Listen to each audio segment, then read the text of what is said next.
Hello everyone, this is Bodhi, and welcome back to another Minecraft video. We are back for episode 4 of the CrustyCraft server, and we are standing in front of our brand new slime shop that I just showed you guys the time-lapse of us building up. Now, it has been about a day since I recorded that time-lapse, and as you can see, we have made a few more additions since then, like the floor, and we also added some of the interior parts, like these signs telling you the prices.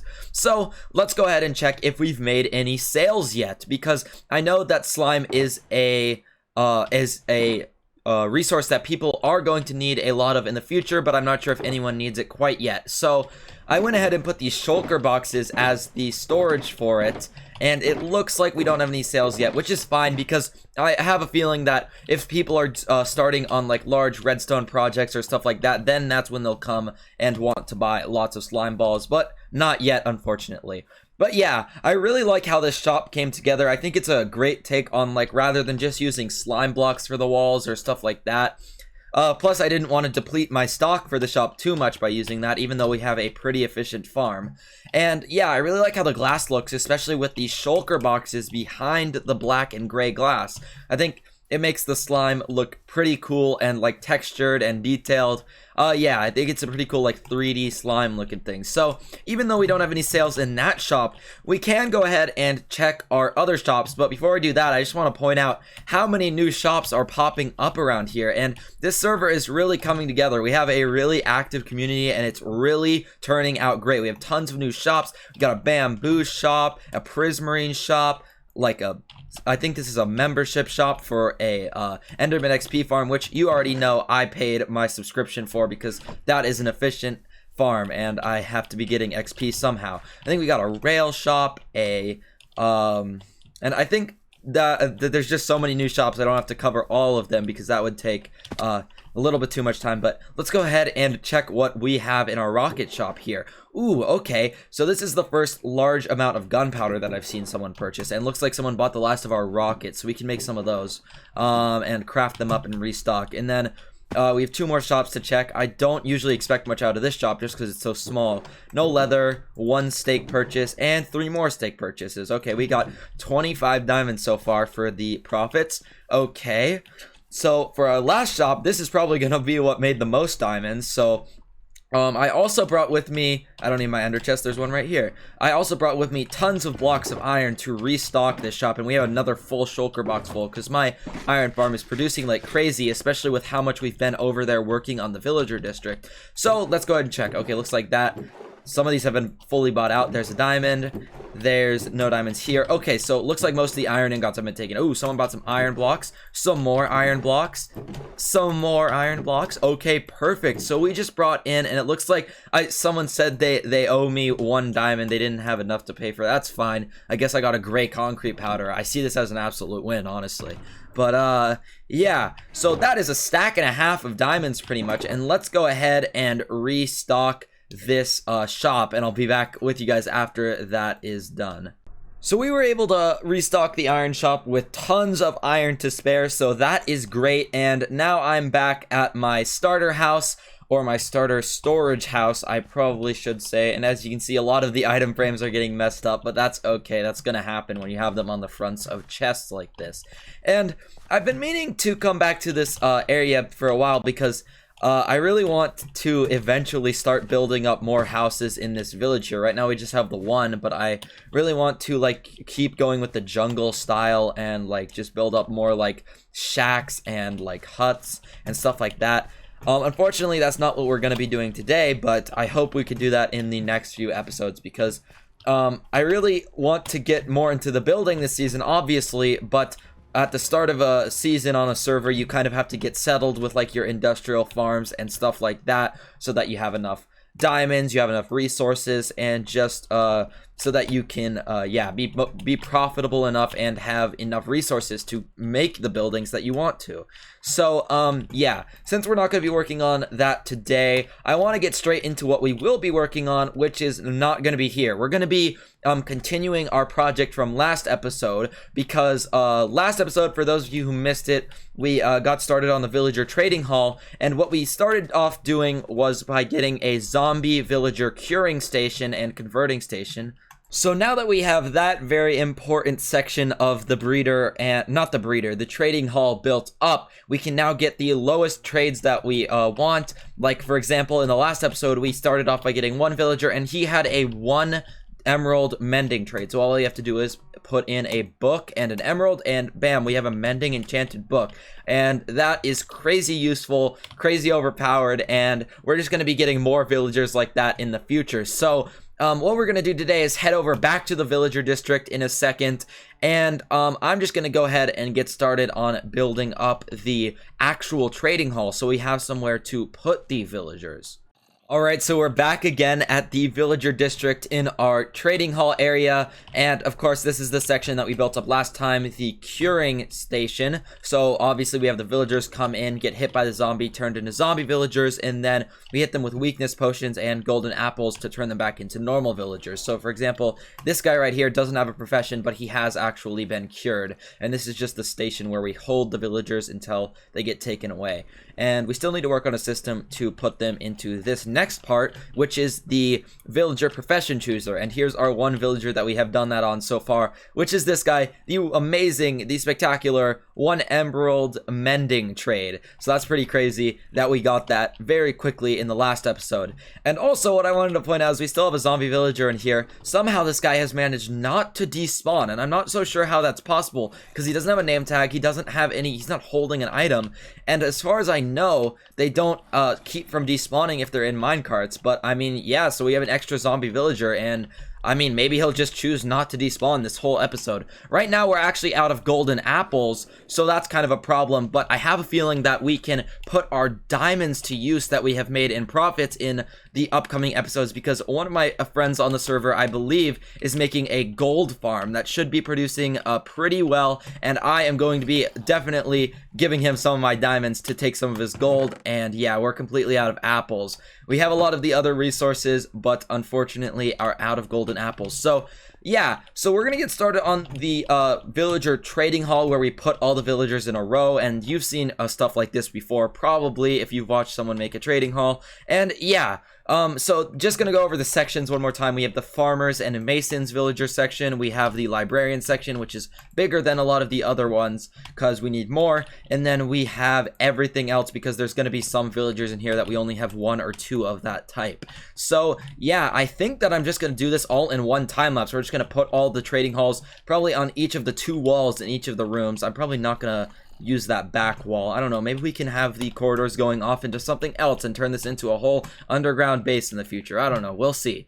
But yeah, I do have a lot of resources for this trading hall. We're gonna need a lot of redstone resources. Luckily, a redstone shop just opened, so I don't feel that bad about using all of our redstone on this project, as you can see here. And yeah, I think besides that, we need a lot of trapdoors, which we have some of here, and we also need a lot of carpets, so hopefully I have enough. But yeah, so we'll just chuck all of them in this shulker box, and this will have most of our resources for building the trading hall. So yeah, without further ado, guys, I am going to hop over into a replay mod time lapse and show you guys the process of building this thing up, and I'll be back with you guys after that is over.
Alright, so I hope you all enjoyed that time lapse. I certainly enjoyed the building process of that trading hall. Once I built the first one or two sides of it, I sort of got the process down, and it was just sort of like a repeating pattern.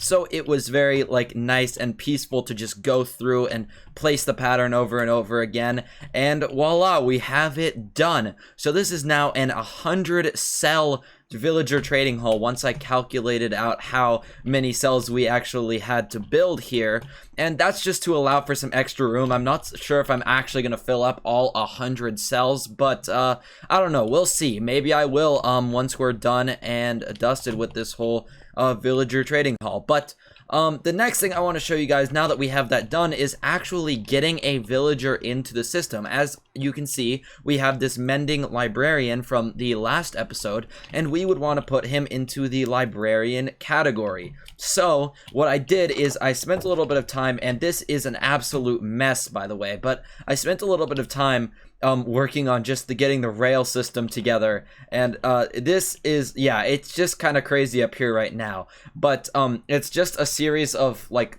flips that you can turn on and off to control which direction the rail goes, and if you follow a path all the way to the section you want it to go to, then you can turn it on. And I was thinking about getting a control panel in for flipping the switches, but the reason I don't want to do that is because it'd probably be a lot of work for how little reward we'd actually get from it, because we're probably only going to be switching this thing a few times, since we're going to be doing like probably a good amount of the villager professions all at once. Like we'll probably do a good chunk of librarians and then a good chunk of farmers, like stuff like that. So we probably don't have to switch the levers all that often. So I'm completely okay with just coming up here, even though it's a little bit jumbled and just thrown together.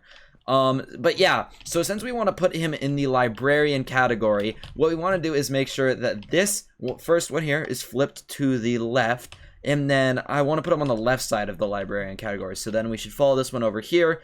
Perfect. They're all flipped in the right direction. I think I got most of these to the right spot already. And then, yeah, what we want to do, that would be the right side of the farmer and masons, and then this would be the left side of librarian, and we have that flipped to the right direction. So I believe that if I haven't actually tested this, I did a little bit of testing in my creative world, but I hope that all like the mine carts and the activator rails and stuff works, because sometimes that stuff can be a little bit it doesn't always work perfectly, but I mean for the most part it does. So if we go ahead and take the lectern, and before we shoot him off, we probably want to put the lectern right here with on top of the double carpet, so that he'll pathfind to that, and hopefully he'll go to the right spot. I think he should. So yeah, let's go ahead and send him off. And I wish I had like my spectator account on right now so I could check what's going on in the roof, but if all goes according to plan, he should end up here. Okay, perfect and perfect. Okay, I am very happy with that. He's jumping right now, but he should stop. Yep, perfect. Okay, I actually can't stop saying perfect. I'm glad that with zero testing on this server, that just worked first try.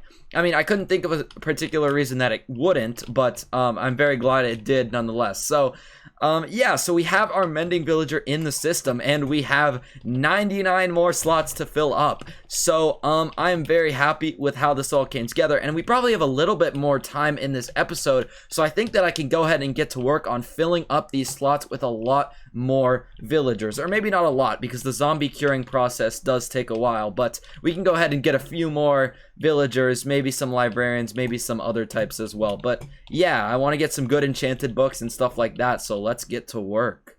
Alright guys, so as you can see, we have gotten a few villagers in here, and I will get to that in a second, and the trades we have gotten and stuff.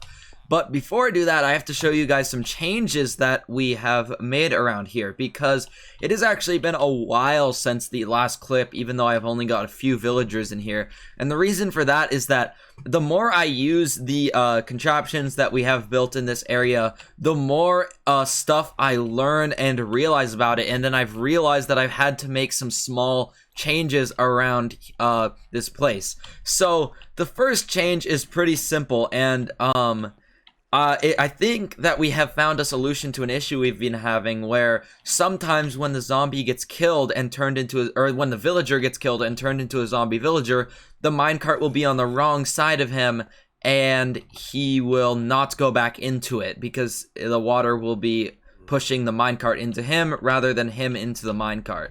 So I think that for whatever reason, having these corner blocks here, like as you can see, if we place a block there, the water level actually changes. And I think, because that was how it was in the tutorial, and that is also how I had it in a creative test world where I was having no issues with it. So I removed both the corner blocks, and I think that strange difference in water height and hitbox actually made a difference. But yeah, hopefully we won't have that problem anymore, and if we do, then I will be very confused at this point. But after that, I realized that our system for pressing this button here to get a villager, and I'll show you the wiring in a second, had been activating this piston here. So then I spent a ridiculous amount of time trying to rewire it in an extremely small amount of space, and finally came up with this thing, and it has like a redstone torch powering like the original system we had. And I don't know why it took me so long to figure this out. I don't know, it was just a super small amount of space. I had to not have this piston be powered, but I also had to have the observer in the right spot. But either way, we got that figured out, so now we can press that button without activating that piston and pushing the redstone block back. And then finally, we actually have two more things. The next thing is that if we go in this door right here, I can show you guys that, for example, if we take a villager up here, what will happen is that let's say the first redstone block there got activated. In this case, it's not, but if it were to be activated, I didn't have this block on the top taken out, so they wouldn't be able to walk into the thing. So I dug out a too high area in all of them so that they can walk through them, and also that meant rearranging some of the water paths, so I had to do that as well. And then last but not least, I just put in this new system because one thing I realized, as you can see, we have a librarian in there, and the reason for that is that I got a trade that I really liked, but the emeralds for it was not low enough.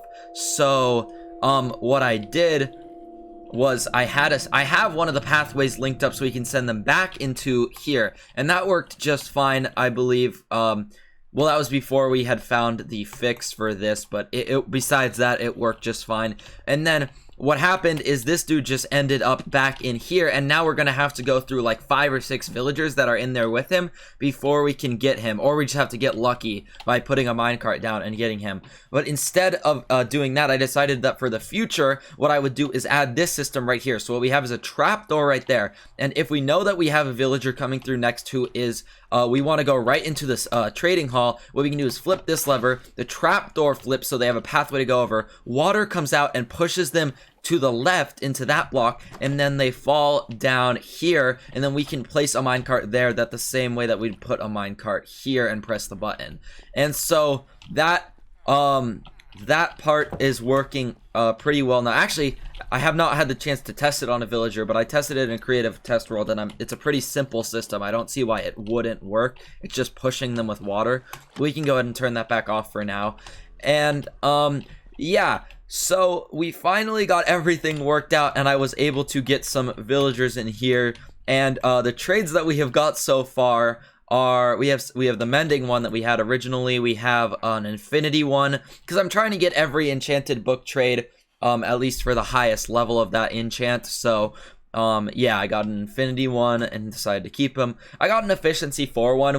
I was deciding that we might remove this guy after we got an efficiency 5 villager, but he actually has a few more trades for Curse of Vanishing and Power 4. Curse of Vanishing obviously isn't that useful, but both these trades are for 1 emerald, so I think I'll probably keep him around because I leveled him up a little bit. And then yeah, so then we have Smite 5, which I'm very happy about. That was 4 emeralds, by the way. And then this is one of the guys that I had to put back into the system and re-cure him, and then that's when I decided to put that system in, and I like took this guy out manually before I did that. But anyway, we have Protection 4, highest level for 9, and then we have Curse of Binding for 1, and Respiration 2, that doesn't really matter, but, that doesn't matter because that villager that we have in there, whenever we get him into the trading hall, he has Respiration 3, for a lower price. So, the last one I got was Fire Protection 4, which is also the highest level, so I decided to keep it, and 11 emeralds is not that bad of a price. And in the next episode, we are going to have to work on a way to get industrial amounts of emeralds. But for now, a simple way that we can do that is, since this guy, I cured him twice, he has a trade for 1 bookshelf for 1 emerald. And bookshelf is equal to 3 books. So we break that, get 3 books, and then 1 book is 1 emerald. So if we trade for the bookshelf, break the bookshelf, then we can essentially get 3 emeralds for 1 emerald. Now, it takes a little bit of time since they don't reset their trades as often as they used to, but still, it's a way to technically get more and more emeralds, but it wouldn't be very fast, so I'm going to come up with another way, like trading with farmers or masons to get more and more emeralds. But yeah, I think that this is coming together pretty well, and now that we finally have a couple of villagers in here, it's looking pretty cool, and I can't wait to get some more useful enchanted book trades in here eventually. But anyways, guys, unfortunately, I think that is all I have time for in today's episode. I know I did a lot of the work off camera, but you guys did get to see the building process of the trading hall and all of that work. So I have gotten a lot done in today's episode overall, and I am just a little bit beat after doing all of this work in the villager trading hall. So I think in the next episode, we might have to dabble in some other projects. Maybe we can do something a little bit better building wise, or maybe get a better way to get emeralds, but we won't be doing work down here in the trading hall. That's for sure, because I don't want to do a third episode on work down here. That being said, off camera, I probably will spend a bit of time in between this and the next episode trying to get more and more villagers down here, but I won't waste your guys' time in the videos with that, so don't worry. But yeah, guys, that is all I have time for, so I'm gonna have to close out the video now. I hope you guys enjoyed this one, and leave a like if you did. Be sure to subscribe for more Minecraft videos. Leave a comment letting me know what you think of this video and of the CrustyCraft server series, and I will go ahead and catch you guys in the next episode.